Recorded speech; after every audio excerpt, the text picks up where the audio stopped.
안녕하세요 여러분, 와글와글 일상의 인문학 손기반승입니다. 오늘은 해밍웨이의 젊은 시절을 찾아서 파리로 가볼까 합니다. 이 엄중한 시기에 왜 파리냐 의아해하시는 분도 있을 겁니다. 해밍웨이는 무엇보다 상남자, 남자 다음에 극치로 알려져 있습니다. 낚시를 해도 거대한 물고기를 했고요, 사냥을 해도 큰 동물을 했기 때문이죠. 동시에 1차 대전, 2차 대전, 스페인 전쟁 등 전쟁을 참가한 사람도 유명하고요. 또 아프리카를 비롯해서 쿠바, 전 유럽의 거의 모든 지역을 여행한 여행 작가로도 유명합니다. 1921년에 결혼한 직후에 부인하고 함께 파리로 가게 됩니다. 바로 여러분들에게 그거를 소개하고자 합니다. 파리에서 해밍웨이는 전세를 합니다.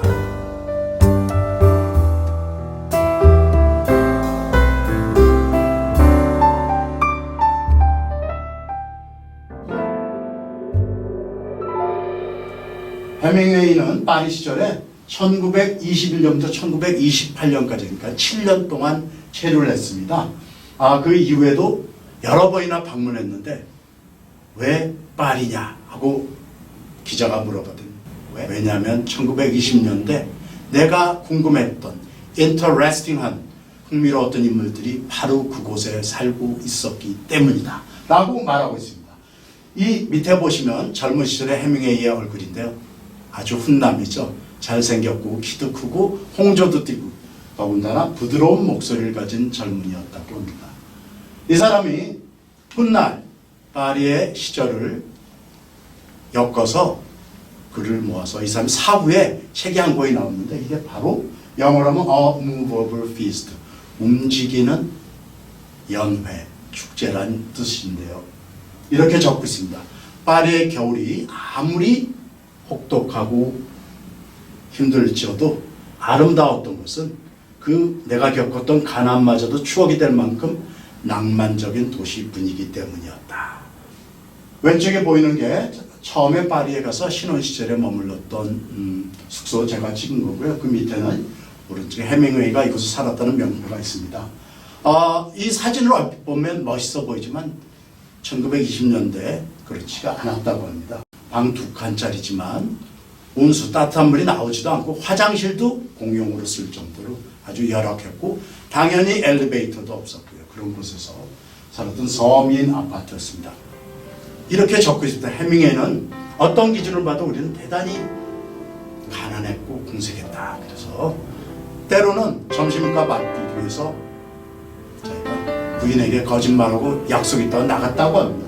갔던 장소 중에 하나가 사진에서 보이시는 릭상브르 공원입니다. 지금도 파리 시민들의 도시락 먹는 장소로 아주 유명하죠. 여러분들도 나중에 코로나 바이러스가 사라진다면 혹시 가시게 되면 이용해 보시면 좋을 것 같습니다. 그런데 불과 20대 초반 중반의 나이에 체구가 큰 해밍웨이 얼마나 괴로웠을까요? 이렇게 말하고 있습니다.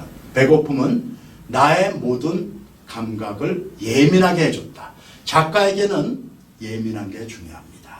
그래서 그 예민함을 실어서 자기 작품에 나중에 보니까 주인공이나 나오는 사람들이 하나같이 식탐을 하거나 미식가거나 먹고 마시는 걸 매우 밝히는 사람들이었더라고 수레하고 있습니다. 그래서 한마디 배고픔은 훌륭한 교훈이다. 우리 일상에서 지금 경제적으로 힘든 건데 이거를 어떻게 활용하느냐가 관건이라는 뜻이겠죠. 이 건물 역시 바로 숙소의 옆에서 이제 아기가 나오면서 글을 쓸 수가 없기 때문에 잠시 작업실을 빌렸는데 이 꼭대기 역시 엘리베이터도 없었고 그 1층에 제가 잠시 분위기를 거기서 사진을 찍어봤습니다. 그런데 그곳에서 유명한 하드보일드 문체가 나옵니다. 하드보일드 문체라는 것은 해밍웨이의 유명한 상징적인 건데 이 사람이 첫 고등학교 졸업하자마자 대학을 안 가고 캔자스시티 스타라는 신문사에서 근무를 했는데요.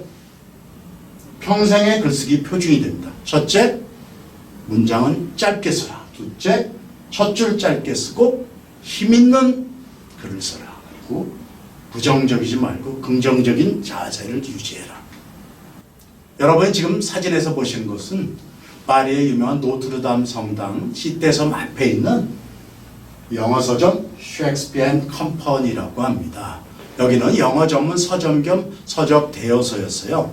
근데 해밍웨이 시절에는 많은 작가와 예술가들이 교류하던 장소였는데 처음에 해밍웨이가 이곳에 가서 가난하다 보니까 기가 죽었다고 합니다. 돈도 없어갖고. 맨 오른쪽이 해밍웨이고 바로 옆에 있는 사람이 이 서점의 주인이었던 실비아라는 여성입니다. 그 사람하고 나누는 대화를 제가 짧게만 얘기하겠습니다. 특판을 그만두고 나니까 돈벌이가 없네요.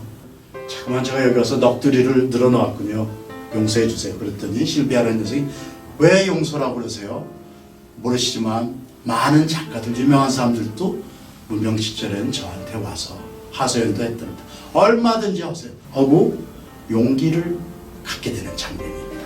그런 의미가 있기 때문에 이곳에 많은 분들이 해밍웨이의 발자취를 찾아서 유명 명소를 제치고 이곳을 가게 되는 겁니다. 또 하나는 파리 하면은 카페가 유명하죠.